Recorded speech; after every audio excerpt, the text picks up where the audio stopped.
Hello everyone, welcome to Firewall training sessions on Zoom technologies.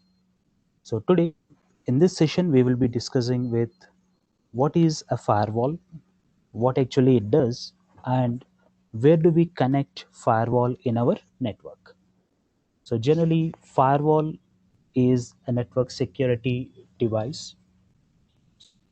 Most of the people would have heard that firewall is helping us to secure a network. So let us see what actually a firewall does. So firewall is protecting our network from intrusions. So firewall is stopping attacks which are oncoming into the network. A firewall is sitting at the junction point between a private network and a public network. So generally a firewall is sitting point where our private network is nothing but our organization network or the office network is connecting to a public network. So public network is like internet. So a firewall is behaving as a gateway between our private network and the public network. Now a firewall controls the traffic flow.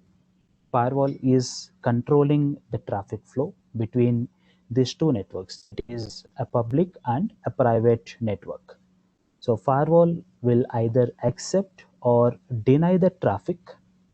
Firewall is either accepting or denying the traffic between a public or a private network. So firewall needs some policies to be configured, which we will be doing as a network administrator. Now, based on what all security policies that we have configured, firewall will either accept the traffic to pass through or firewall will deny the request. So if policy says the traffic has to be accepted, firewall will accept it, let it pass through. But if the policy says it has to be denied, then that particular request will be dropped. Generally, firewalls are of two different types, hardware and software. Now, irrespective of whether we go with a hardware firewall, we are going to get the similar kind of features and functionality with both. Now, when we speak of a firewall, this is how we will be having firewall in our network.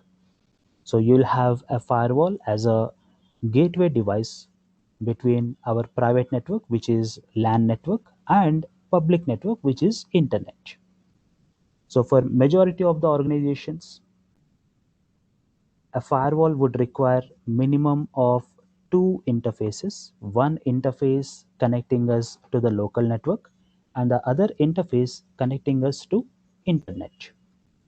But if you are also planning to host some servers, like say your organization's web server has to be hosted, in such conditions, just having two interfaces is not sufficient. So in that condition, we have to add a third interface to the firewall. We call this as a DMZ interface or a demilitarized zone. Now this demilitarized is where we connect all publicly accessible servers. So servers like web servers, FTP servers, or your application servers, which have to be accessed from internet, will be placed onto the DMZ network. The main reason why we need this DMZ and why we are placing our servers into a DMZ is because when you start accepting traffic from internet, now there is no guarantee that all the incoming requests are genuine requests. There is a chance that a hacker is trying to identify some vulnerabilities on the server, or hacker has already found some vulnerability on the server and now hacker is trying to launch an attack onto the server. So there is always a chance. Now if hacker already knows what is a vulnerability on a server and hacker is launching an attack, because we are accepting incoming traffic from internet to reach our servers, this attack will be accepted and it would compromise our server. So once the server has been compromised, hacker can take control of the server, and using our server as a source, hacker can try to access all the other resources in the local network. So to avoid these kind of issues, we are going to place all our publicly accessible servers into a DMZ network. So here, as we can see in the image, we have some servers which are connected to firewall via a DMZ port. So now, if someone wants to access these servers, assuming these are my web server and FTP server, so any internet user, if they want to access our organization's web server or FTP server, the request would pass through our firewall via DMZ reach the web server. Via DMZ reach the web server. Now, assuming there is a vulnerability on the server and hacker has launched an attack and successfully compromised this server. It is always possible because if there is a vulnerability on the server, a hacker can launch an attack and compromise the machine. Assuming our server is compromised, now hacker wants to access the other resources in our network. So obviously hacker will try to access other resources, that is all the other systems which are present in our LAN network, and try to see if hacker can get access to some confidential data. Now when hacker is trying to access this confidential data, request will be initiated from the compromised server which is in our DMZ towards some host in the local network. Now this is where we have an advantage because traffic is initiated from one of the publicly accessible server to one of our internal network host. We can write a policy here on the firewall which says if there is a request coming from our server towards the internal network host, do not accept it, because firewall will only accept or deny the traffic based on our policies. We can define a policy in such a way: if there is a request coming from our DMZ servers to access one of the LAN systems, that has to be denied. But we can permit the traffic in the other way. We can say initiated by one of the LAN computer system trying to reach one of our DMZ server can be permitted. So here request coming from local networks host to the DMZ host is accepted, but if initiated by the DMZ host trying to access something in the local network, that will be denied. So that's how we can have control over what kind of traffic is passing through between LAN and DMZ. So assuming a hacker is successful in compromising one of our DMZ hosts, we can still protect all the other LAN systems or all the other resources in our local network, so that hacker would not be able to compromise these LAN systems. So that's an advantage having a DMZ port. Now when we speak of different types of firewall based on their functionality, we have three different types of firewalls, namely packet filtering firewalls, application gateways, and stateful firewalls. Now these are the ones we also call as a firewall in general. So stateful firewall is the one which we are generally referring as a firewall. So when you speak of the stateful firewall, they have a technology called stateful inspection technology. So these firewalls are multi-layered firewalls. So stateful firewalls or stateful inspection firewalls will be able to process traffic from network layer all the way to application layer. Means these stateful firewalls are capable of processing traffic from layer 3 to layer 7. They can understand all the requests from network layer till application layer, which is an advantage here because the other firewalls like packet filtering firewalls or application gateways, they do not have this capability. And a stateful firewall would allow direct connection between the client system to the internet host. Client system to internet host, direct connections are permitted by the stateful inspection firewalls. And when it comes to this stateful inspection firewalls, they evaluate the connections based on the previous sessions.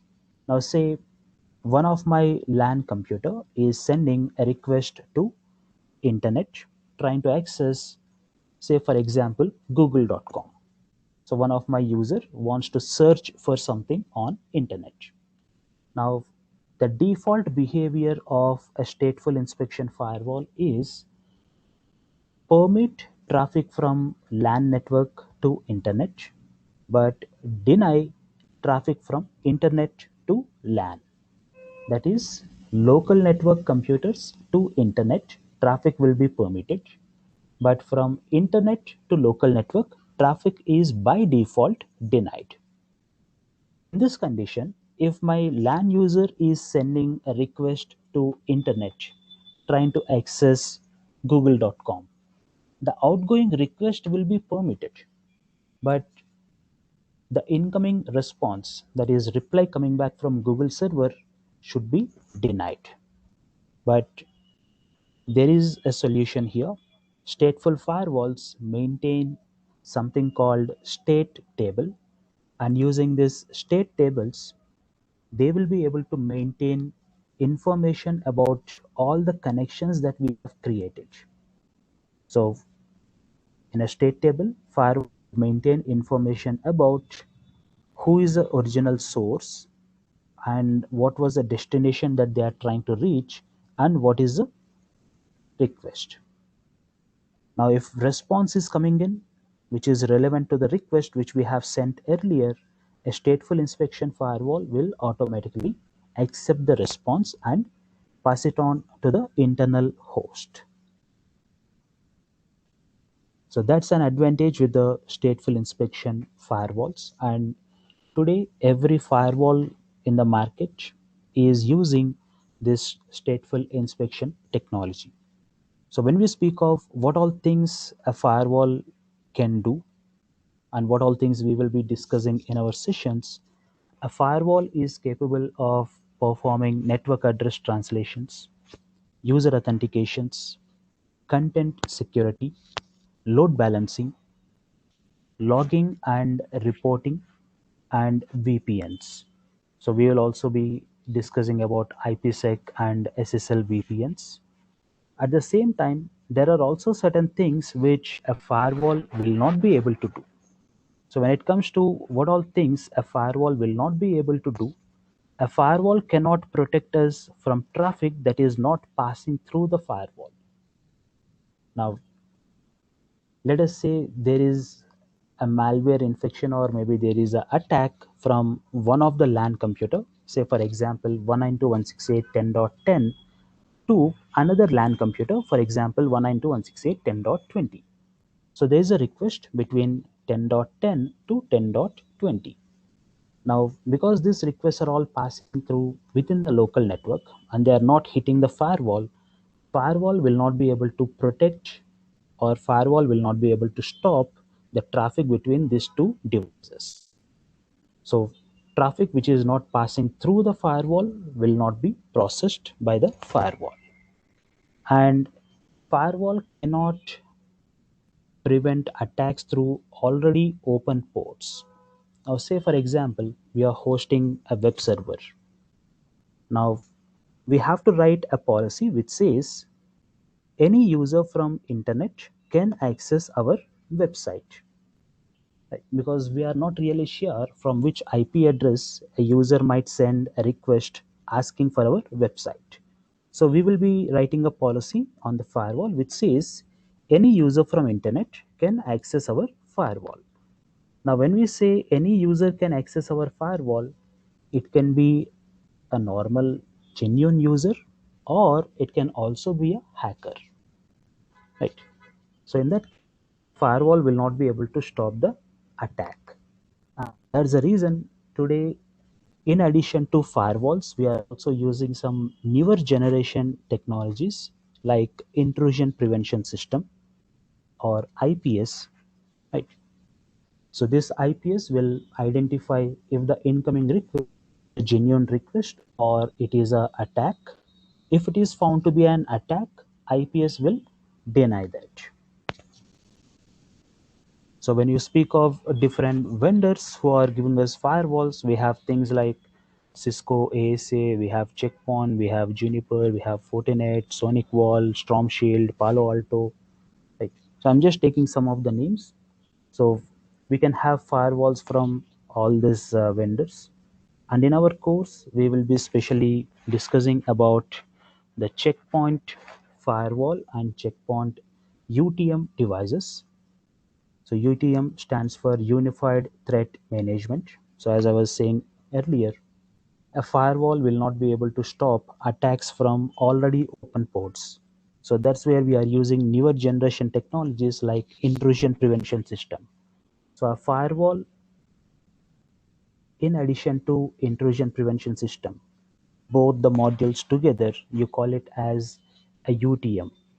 So Checkpoint provides both firewalls and UTMs. And in our session, we are going to discuss what is Checkpoint firewall and UTM, how does it function, how do we write policies to control traffic and stop attacks onto our network.